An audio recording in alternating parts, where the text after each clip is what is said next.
Hello, welcome to my video. Today we're going to take a spontaneous trip to Fushimi Inari. It's been at least 1 year or 2 years since I've been there. Working in an English school in Japan, you don't get much time, so it's going to be a nice experience for me. Let's go check it out.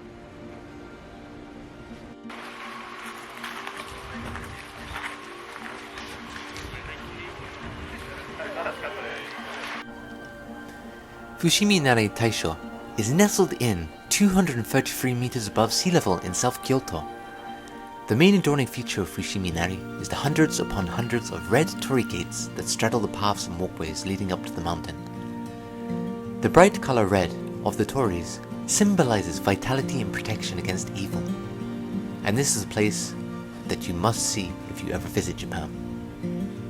The best times to visit Fushimi Inari is early summer or late autumn. The weekdays make for a smoother journey as you are stopped less by onlookers getting Instagram photos. If you aim to get to the top by 5 or 6 PM, you can get a great view of the sun going down over Kyoto city. It is a magical experience.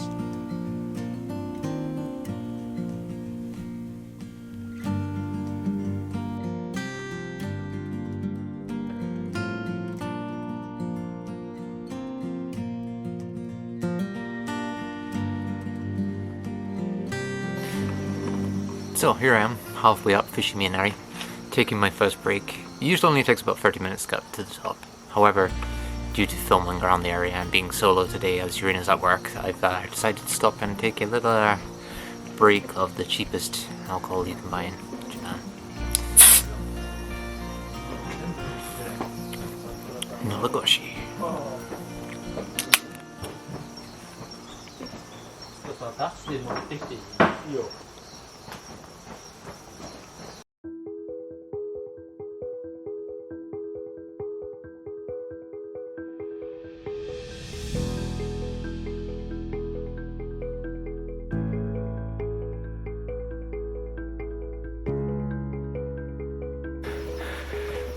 Fuck me. When I first came to Japan, like, climbing this mountain was a piece of fucking cake. I know. 20 minutes up and I'm so out of shape. That is one thing about living in Japan. Like, yeah, sure, there's lots of healthy aspects to it, but like, when you live here for 5 years, you end up eating a lot of crap. And, oh yeah, I'm out of shape. Anyway, let's keep going.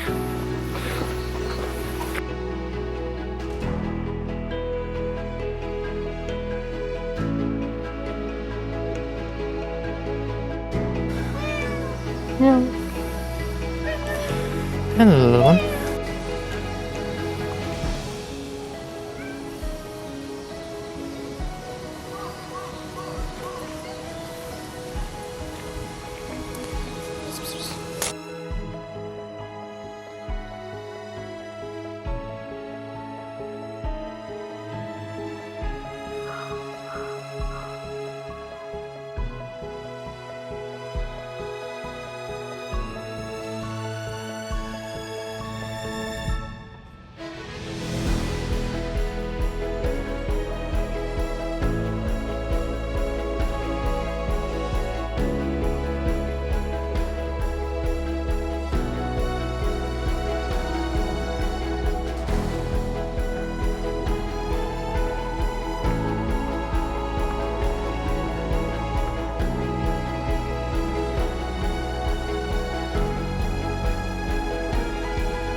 So I'm making pretty bad time up here. I'm only halfway up the fucking mountain and well, I've got a beautiful view of Osaka here. Like, we're only halfway, but like the top view is fucking, wow. I mean, I had to stop and do some videos and do some slow-mos around the shrines and shit, so like it's taking me longer than usual, having to drink beer and stuff, and you know, so I'm being pretty slow today, but I mean, I'm enjoying my time as I'm going up here. Like, it's not often that you can come up here without people taking pictures on their smartphones and girls sitting in the middle like with their kimonos and stuff, so it's like pretty nice actually, since the tourism has decreased in Japan, to be able to come up here and just chill. So I'm gonna keep going. I'm sweating buckets, literally shining off my forehead. I'm gonna try and get to the top by the end and have my victory beer. Yeah. Right, I've reached the point of no return. I'm now walking into the forest, way off the track, down into God knows where. I have never been this deep into Fushimi Inari before, and it might make me late back home. I have to be back at like 7, and it's getting close to, what's the time now? Like, it's getting close to, it's 5:30, so I have 20 minutes to get down here, and then 20 minutes to get back, catch my train, and get back to Osaka. This place is not usually what you would see for Fushimi Inari, so kind of curious. It's like kind of a spirited way kind of feeling as I'm going down here. And there's a lot of destroyed totems, like the torii gates, that are surrounding me at the moment. There's quite a lot of them that are destroyed. And I'm glad this part of Japan doesn't really have bears. When I lived in Ishikawa, bears were a prevalent feature of living in the countryside. And now, wow, yeah, look at that one. That's old. That is really old. I wish there was someone with me. I tried to go down here one time with Yurina, but she said it was too scary, so we didn't go. So I'm going by myself. Yeah. And I'm gonna have my victory beer once the couple of the mountain back there have moved on, because I don't want to disturb their romantic moment, so we're going down here for the meantime.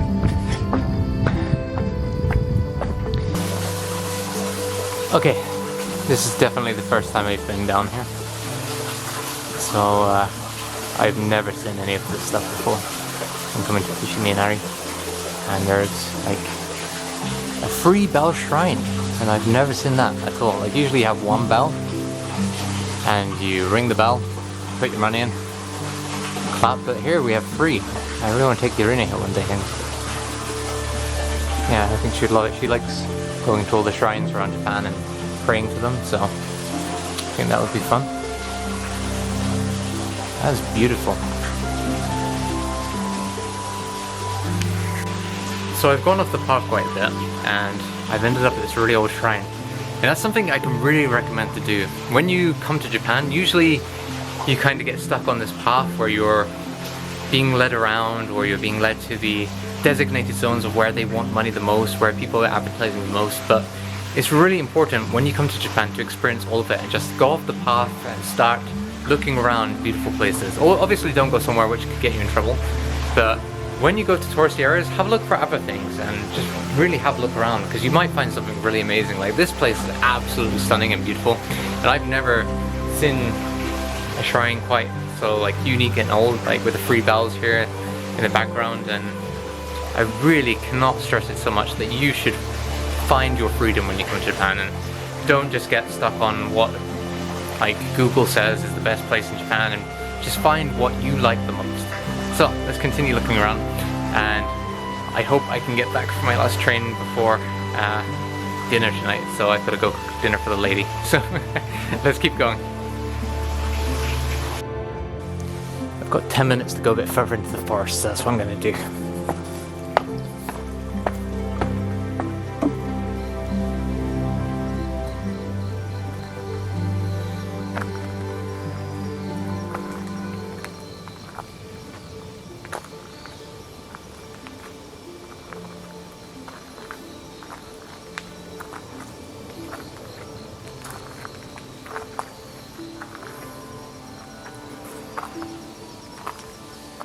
Fucking scary walking down here, man.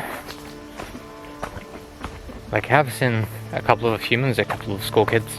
Well, not school kids, it's like college kids walking through here. So I'm not alone, which is nice. If I die, someone will find my body eventually, if I don't get eaten by something. But the road is really getting rocky now. It's really hard to walk through the forest. But this is, like, I love this kind of thing, like walking into some area that I've never been before. And just fucking around like I used to do with my mates when I was kids, and when we were kids. So I'm currently lost in the bamboo forest behind me, and from what Google Maps tells me, I'm close to civilization, and I'm hoping to be back to the train station soon and get home. And yeah, it's been a fucking great journey, like walking through this forest. Kyoto, Osaka, Kansai area is very heavily populated by city, and to come here to Fushimi Inari, which is very like close to the city, is fucking amazing. You can just like go and experience nature within the comfort of a 20 or 30 minute like train ride from your house. So Kyoto never ceases to amaze me of how beautiful and amazing everything is. If my camera will focus on my face there. But yeah, I do not regret going off this path. Next time I'm gonna bring Irina down here and we're gonna have like a picnic somewhere. That would be fucking amazing. Anyway, let's continue our journey, and we're almost finished, we're almost home, so let's keep going. Thank you very much.